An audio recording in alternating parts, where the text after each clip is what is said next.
Hi, I'm Dr. Mark Fulcher from Axis Sports Medicine. Welcome to this edition of The Spin, where we help you stay up to date with the latest and greatest in sports medicine. It's my absolute pleasure to be joined by Dane Baker today, who's a sports dietitian. And we're going to have a bit of a yarn about managing adolescent athletes. This is largely driven by self-interest. I have a bunch of sporty kids, and I remember Dane telling me that he feeds his kids a big burger and burger fuel, I think, after a sports practice, which is something my wife would be horrified about. So I'm here to find out whether I can personally get more burgers after kids' sport. Dane, welcome. Thanks for joining us. Thanks, Mark. Good to be here. Yeah, awesome. Hey, so first thing, like a lot of our kids are super active. So I'm thinking about my own children. They've got sport often before school. They've got sport after school. They're playing a lot of sport. How do we make sure that we're kind of keeping up, and what do they need to be doing to stay fueled? One of the things, like when we've got patients and we've got concerned parents, is, like you just said, probably understand just how active they are. And often their activity is a lot more than the parents. So it's a little bit of context. Probably as we get older, our energy requirements lower, and we're trying to find foods that have less energy. Where young active athletes, we're really trying to fuel them up, obviously depending on what their goals are. But it is a time where growth is really important, and we want to make sure that, we get them the fuel right times and the right amount. And for some of them, they want to be gaining some muscle, so that requires even more fuel. So how do we know what the right requirements are, and what sort of foods should we be prioritizing? Yeah, so I guess it's hard to kind of understand how much, but I guess you're thinking about what the goals are for the athlete. And as a parent, I guess one of the things you're looking at is just how your child's responding to the training, just like a coach would, I guess, how they're getting through those training sessions, how they're waking up in the morning, their energy levels, their motivation to train. All of these things that we would look at in sport, I think are good to look at for your kids to see, are they getting the fuel that they need? And they might be getting that fuel, but perhaps the training schedule is a bit too condensed. So these are the kind of things, I guess, you're trying to think about with your young athletes. Yeah. And are you thinking, like, I guess when I think about fueling with some of the athletes that I work with, you're thinking about specific types of food. You might want to get them more protein, or you might want more carbohydrate. Is that important for kids, or we're just looking at volume of food, keeping up with the calories and these sorts of things? I think the good thing with young athletes is we know their energy requirements are high. So typically, if the diet is pretty well balanced, protein requirements are usually met pretty easily. If there's any sort of challenges, or maybe the household's vegetarian or plant-based, vegan, then we might want a bit more attention to how we get that protein. But a lot of the time, it's trying to get the good balance of the carbohydrate, the fats, the protein, and the balance. And definitely, especially in adolescent age, trying to avoid, I guess, a polarized approach where it might be low carb, low fat. We just want a good balance of everything. And then we want that food to be, palatable, transportable.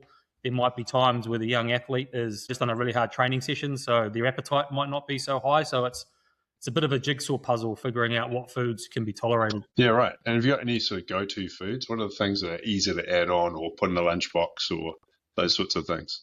Yeah, I guess after training, one of the things is a lot of times appetite's limited. So like liquids can be useful. So the classic chocolate milk's great because you've got protein, carbohydrate, you've got energy, you've got nutrients coming from milk.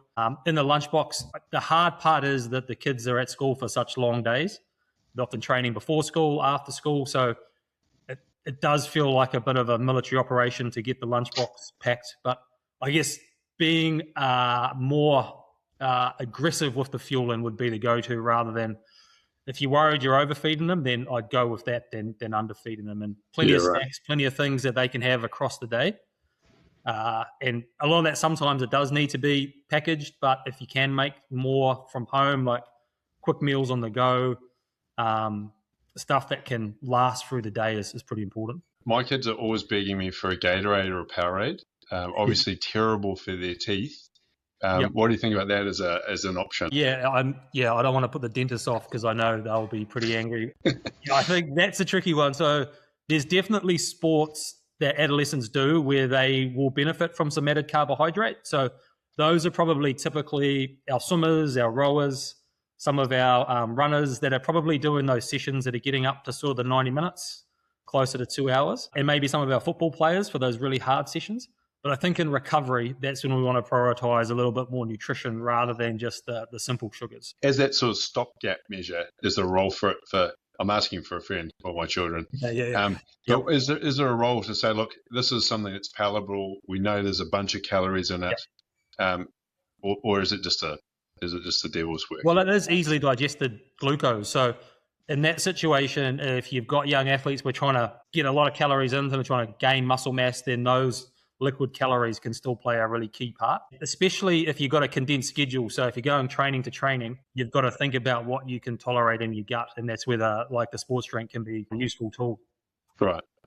Well, I'm speaking for myself, but I think probably also you, that we're probably at a stage of our life where we're trying to keep weight off rather than put weight on. But you did mention trying to gain body mass. So, I mean, a lot of our kind of younger, predominantly teenage, predominantly male athletes are trying to get bigger for rugby or rugby league or for whatever. What should their priorities be? Should it be to shoot down to the health food store and get as much creatine as they can, or like protein, like bulk mass whey, or what are they up to? Yeah, so I think that there's a lot of misunderstanding around. Often a lot of young athletes will prioritize creatine, they'll prioritize protein, but the biggest priority they really need to get themselves into is a positive energy balance. We need to have a surplus of energy left over for them to be able to build some muscle mass. And like we said, if the diet's relatively well balanced and they're consuming 4,000 or 5,000 calories, they're typically going to meet their protein needs unless they're doing something really wrong. If you have an overfocus on protein, it's pretty easy to get full really quick and can get expensive really quick by really expensive protein powders, using a lot of those, and that can bring in also a little bit of irritation in the gut. Key advice is get the energy balance up, get a good calorie intake, but your biggest driver is going to be your resistance training. So the stimulus is the key. And that's obviously individual and adolescent age, but the resistance training program is a key part of it without going straight to the creatine. Yeah, so you mentioned the protein driving like hunger. So can you maybe just explain a little bit more about that? Yeah, so protein's one of our major macronutrients that's going to impact appetite. So for me or you, when we're trying to, reduce our energy intake, we probably want a lot of our diet being good protein. And we want to keep that protein in for the young athletes, but we also want to make sure we're building up enough fat, enough carbohydrate to reach those high calorie targets that we're looking at. Sometimes an over focus on the really rich protein foods can kind of limit the intake a lot of the time. They're often doing sports where their carbohydrate requirements are higher. So they might be swimmers, rowers, your rugby players, where we do need that balance of carbohydrate. So this is where adding in a burger after training is key. Yeah. Simple energy. A lot of the time, it's hard to meet those high intakes. And the more whole foods we have, sometimes the healthier the diet, we're going to get a lot of really good high quality food, but we're also going to get a lot of high quality fiber that can make you feel full. So a lot of the energy density can come from the fats, the fatty meats, the avocados, the burgers, the thick shakes, especially if you need to eat those amount of calories. Yeah. So you mentioned before, like 4,000 to 5,000 calories. I think for all of us certainly over the age of 40, it just was like horrifying to consider that amount of energy intake. What's a session? So if your kid's going and playing water polo for an hour, what are they burning out? So again, it's individual on the water polo session. But I think depending, like most of the water polo will typically do, 20, 30 minutes swimming. And then a lot of them will say that the drills are probably just as taxing as the swimming. So they could easily be burning sort of, anywhere from 400 to sort of 700 calories in that hour, I'd say, depending on how hard it is. And then the big thing is the bigger the athlete, the more they're burning up. And that's where it gets a bit tricky for our 80 kilo swimmers or rowers that are trying to get to 90 kilos, their baseline requirements are already really high. Yeah, and I think it's important to remember that often you might be doing 2 sessions a day for some of these kids.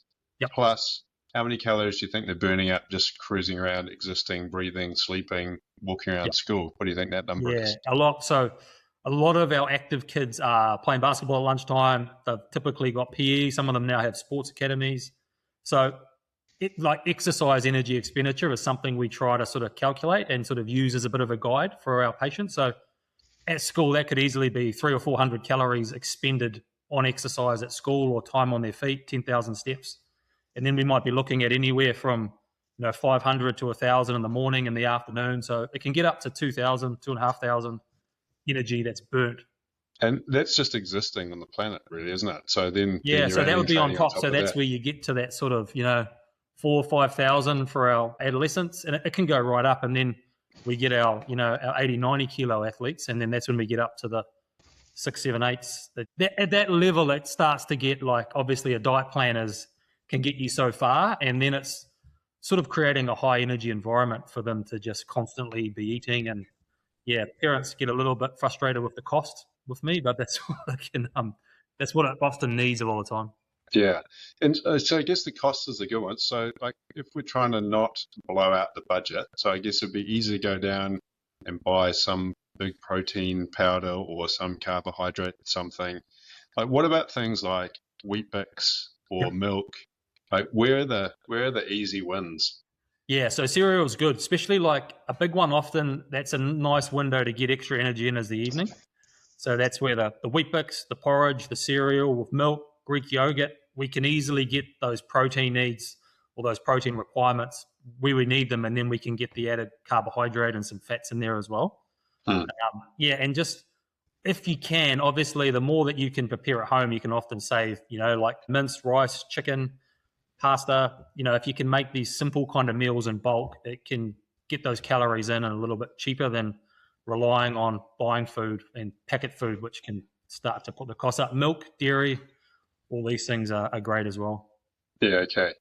And I guess we sort of touched on it a couple of times. What about supplements? So if you're a 15-year-old kid and you want to be in the first 15, you want to get stronger, you're smashing 1,000 Wheat Bix a day, and you're really doing a good job. Is there a world in which you might consider adding in some supplements? And if so, what would they be? Yeah, so I guess the way that we look at it as sports dietitians is, as an adolescent athlete, we know that creatine, yes, it has a role in increasing strength and power, and we've seen sort of subtle improvements, but we've literally got only a handful of papers in adolescent athletes. So we can't put our hand on our heart and say that there's no risk. We just don't have the evidence to say, hey, this is a no risk for you. I think the most important thing for young athletes is there's probably a 20% improvement in getting better at the sport by doing resistance training, by eating enough energy, and that's far going to outweigh the 0.5 to 1.5% that you're going to get from creatine. Mm-hmm. And most of our sports organisations like Cycling New Zealand, High Performance Sport, New Zealand Rugby will really promote a food-first approach at those younger ages. In saying that, we see a lot of young athletes taking creatine. So I think in that situation, we try to put them onto some good information by the Australian Institute of Sport. They have some really good websites and resources. And then it becomes more of an ethical decision for the family, I think. The key message is resistance training. That's going to be your big driver. Positive energy balance, getting enough protein in. That's where you're going to get the muscle mass. The creatine's the tiny icing on the cake that I think it's a good time to introduce it when you're sort of 18 and you get that extra little performance advantage. Right. So we talked a lot about, I guess, getting more calories on board and getting bigger. I guess probably the reality, I think, for most young athletes is that they're probably under fueling, and there is this concept of energy deficit. Like, I don't really want to get into that today because that's a topic on its own, but can you maybe just tell us a little bit about what that problem is? Yeah, I think the biggest challenge probably as we start getting into the under fueling side of things is when we've got these athletes that are really active and busy, it's very easy to get sort of inadvertent under fueling. Yeah. That can come from appetite challenges. When you do like middle distance running is a great one because there's so much lactate, there's a lot of nausea after training. It can really rock an athlete for a couple of hours after a really intense sort of interval session. And then we've just got busy athletes. So with your kids, it's really hard to just get enough calories into them when they're on the go all day. They can be fussy eaters. So it's very easy to get into not necessarily a severe underfueling, but we're just not getting enough calories in to promote the response to that training that we want. So it does feel like a chore and you're kind of having to keep on top of your young athletes. But I would say to parents, it's really normal for the appetite not to, follow the level of activity. So that's the I guess the use of a sports dietitian is we can create those plans to give that structure. Yeah, and for those inadvertent underfuelers, which I think is incredibly common, how How do you identify that? How would a parent know about that? How would a team physiotherapist know about that? What are the sort of things that you think might point to underfueling? Yeah, so I think first of all, with your underfueling, you've got quite a spectrum there. And like you said, you can get the problematic underfueling, and then we're starting to get into low energy availability and reds.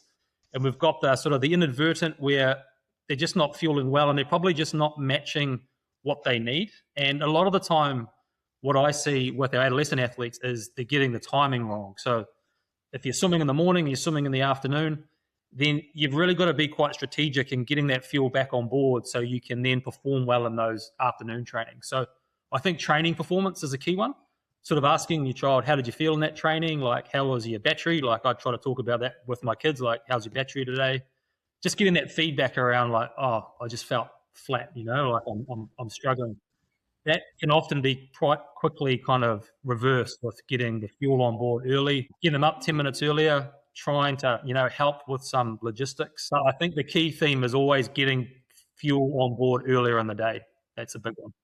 Yeah, I think it's a funny one because all the information you get from the media is around sensible eating and not overeating and all these sorts of things, whereas actually these kids are in an environment where that's absolutely what they require. Yep. And that's the challenging thing, because it might be me or you, we're on our own sort of journey. We might be, trying to lose weight sustainably, and then you've got this young adolescent. So I would say, really, if you're concerned, see a sports dietitian, but just try to have an understanding of what they're going through. And we know adolescents require extra energy for growth. It's an important time for bone health. So if anything, they're on the side of a bit too much fuel, I think, for these young athletes. Yeah. And when you see these kids in clinic, what's your sort of approach there? How do you figure out what they're eating? How do you kind of document that? How do you look for areas of improvement? The biggest thing is trying to get a really good understanding of what they're doing. So I try to create a really individualized plan based on their different training days, trying to get a really good understanding of what their day looks like at school, what they do on the weekends. We get a lot of young, like guys, for example, a lot of golf. They might play 18 holes of golf in addition to rugby and their rate training. A lot of the female athletes could be just out and about. They're doing more activity. So it's just trying to get that baseline of energy that they're expending and then putting the plan together to either create the surplus to build muscle or get the fuel at the right level for weight maintenance and getting the timing right. So I guess the ultimate goal with training is to get the most out of each session. So what are the goals for that session? Do we need a lot more carbohydrate on board because of the intensity, the duration, or is it an easy recovery session? So those are the kind of things we're trying to give the patient a bit of structure with. Sweet. And any sort of tips or tricks for parents that we kind of haven't really covered, or things that are front of mind for you? Yeah, I think it's always a challenge. So it'll feel like hard work if you've got a young athlete that's burning a lot of energy. I think always think about like the recovery days. They're really important days to, sometimes if you haven't fueled well the day before, it's a good chance to catch up. High energy foods, like you said, burger fuel, 600 calories in a thick shake. So one thick shake. Yeah. Holy, that's an easy thing to kind of get some calories coming in. Yeah, and just like sometimes those weekends, like kids just need to enjoy some food because they need just to stimulate that appetite. So, and just think about, we're going to get the nutrients in provided 70 or 80% of our diet is well balanced. It just occurs to me that there are some crap calories as well as some good calories, and so the one I'm thinking about the most is probably the soft drink that you can also get from burger fuel. So where are the crap calories? So presumably soft drinks? Yeah, thinking of my kids, the crap calories, I guess obviously we always know that if you're drinking your calories, we're not getting any appetite suppression. If anything, it can make us hungrier. So empty calories essentially with just sugar. But there is a place for that with high intensity, long duration exercise where we're trying to get simply digested glucose. Yeah, and that's basically what we're talking about with the Powerade, for example, isn't it? It's pretty. Yeah. It's just probably, if we looked at the population, 95% of people buying Powerade at a petrol station on a weekend where they don't eat it. But there is a place for it, so it's just context, I think.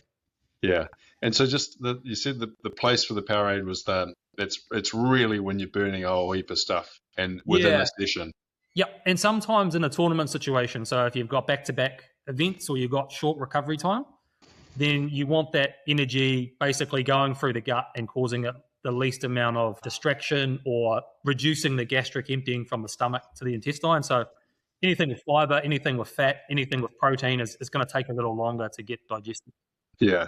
And just one other thing while we've got you here, I was just thinking about that gastric upset. So lots of young athletes who do long distance running and kind of longer events, that can become a real issue. So have you got any thoughts or hacks around how people might change their diet or alter their diet to try and limit those gastric upset symptoms?